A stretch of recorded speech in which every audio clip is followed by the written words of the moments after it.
What's good, y'all? It's your girl Mariah Rose, and welcome back to Courtside Chats with me and Revolt Sports. I'm still hype about last night's game and so excited for tonight, and we have so much to get into. I'm going to get into what you have to expect from both matchups, so let's just get right into it.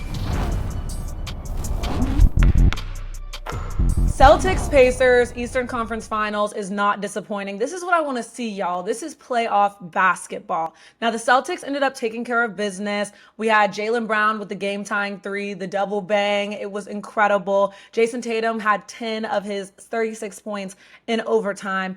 But we would be singing a different tune about the Celtics had they lost this game. The Pacers. I want to talk directly to the Pacers for a second because this was their game to lose, and I think losing this game is a huge deal because it puts them in a really bad position for this series. Things will be looking really different had they won last night.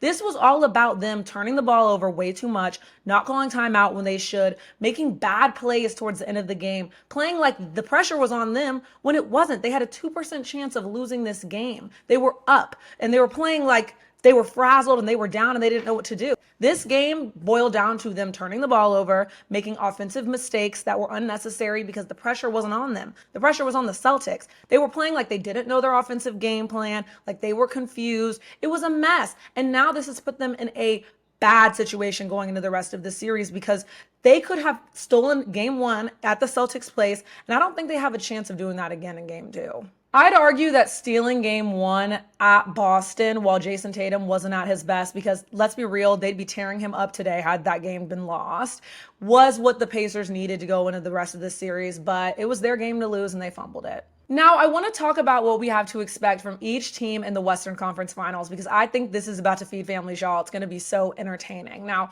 on the side of the Wolves, I absolutely love this team. The way that Ant and Kat had so much chemistry in that post-game conference, and Ant was talking about how he had Jamal Murray in handcuffs, and Kat was laughing at himself and the memes about him. I think Kat has really found his rhythm and his confidence, and he was the best player in Game 7. Now, on Ant's side, he went 6 for 24 in Game 7. Don't think that's going to happen again. I think we can expect a really big performance from Ant. But the main thing with the Timberwolves is they are a complete team. They did their big one. They won Game 7 against the best team in basketball at their place. They already knocked off the big fish. So now it's just time for them to complete the job. When it comes to the Timberwolves, it's all about defense. And when their defense is good, it gets their offense going. I think we have a lot of good things to look forward to when it comes to the Timberwolves. And I told y'all this last week, but I really think they have champions potential because them Celtics, they're kind of a mess. Now on the other side with the Dallas Mavericks, I'm looking the most forward to seeing how Kyrie Irving responds to Anthony Edwards' defensive challenge.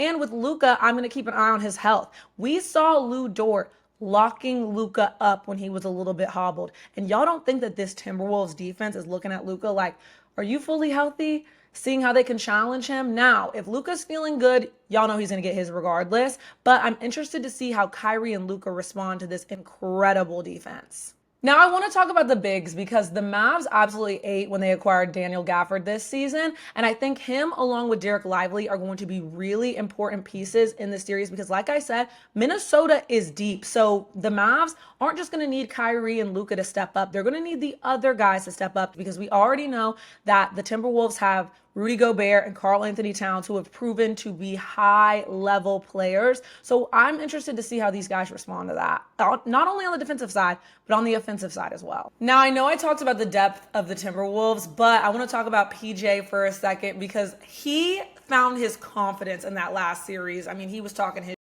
hitting crucial shots, but I don't know if he's going to be able to put up 20 points consistently against that Timberwolves defense. And if he can step it up the way he did against OKC, it's going to be a close series. Y'all, we're getting down to the wire. We're in the conference finals. Who are going to go to the finals and have an opportunity to win this championship?